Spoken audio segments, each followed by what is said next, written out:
Saya kan Islam sejak lahir. Saya baca di Al-Quran selalu bicara Yahudi dan Nasrani. Seriuslah, jangan bilang selalu. Kalau selalu itu itu aja bahasannya ya kan. Ada beberapa gitu. Itu kan tadinya Kristen. Iya benar. Bisa bantu Fiti dari mana asalnya Kristen. Bisa.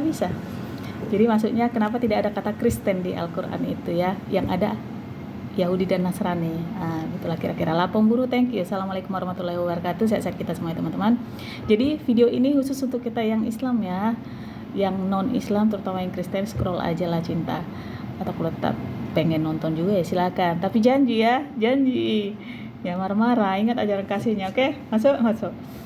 Jadi Kristen dan ajarannya itu berasal dari hasil karya ciptanya Bapak Paulus, DKK dan konco-konco dan kawan.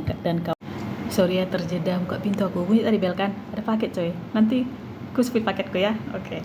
Jadi hasil karya cipta dari Paulus, DKK dan konco-konco dan kawan-kawan. Siapa kawan-kawannya? Matius, Markus, Lukas, Petrus, Titus, Timotius, Theophilus, Pius Garuda. Enggak deh, canda ya. Banyak lagi teman-teman semisinya. Siapa itu Paulus? Paulus itu seorang berkebangsaan Romawi, suku Yahudi garis keras. Karena dia Farisi coy. Ya yang dulu konon dia ini pembantai, justru membantai orang-orang yang mengikuti Yesus. Katanya dia bertobat, akhirnya dia menyebarkan agama Kristen ini. Kita kembali ke Kristen. Kristen berakar dari Kristus, pengikut Kristus. Kristus itu artinya yang diurapi atau Mesias. Kristus yang diurapi. Yang diurapi artinya apa? Yang dituangi minyak di kepalanya. Minyak apa? Minyak senyong-nyong, pening. Bukan. Itu minyak urapan namanya. Kebiasaan ataupun tradisi orang Yahudi Israel, ketika seseorang akan memangku suatu jabatan, dia diminyaki, diurapilah dia. Itu jadi Kristen artinya pengikut Kristus atau pengikut orang yang diurapi. Masuk ya? Masuk. Jadi Yesus sendiri tidak pernah mengatakan bahwa orang-orang pengikutnya atau murid-muridnya itu Kristen. Enggak. Dia mengatakan bahwa pengikut-pengikutnya itu gereja namanya.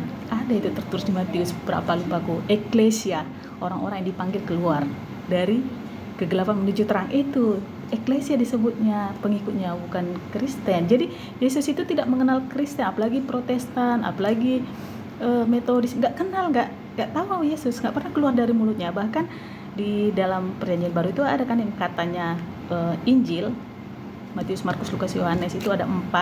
Tidak ada satu kata Kristen pun ada di situ. Yang notabene itu kisah tentang mulai dari Yesus dikandung sampai naik lagi ke surga dan pengajaran-pengajarannya.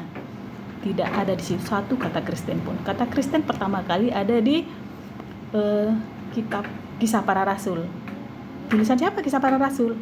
Lukas, konconya Pak Paulus. Masuk kan? Masuk. Jadi ya udah itulah.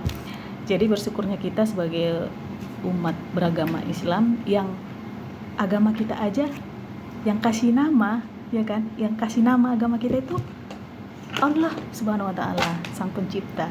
Kitab suci kita murni kalamullah, firman Allah, tidak ucapan ataupun karangan-karangan manusia. Masuk ya? Oke lah, thank you. Aku mau masak dulu. Nanti kalau ada mau ditanya boleh lagi ya. Aku jawab pun dengan baik. Thank you.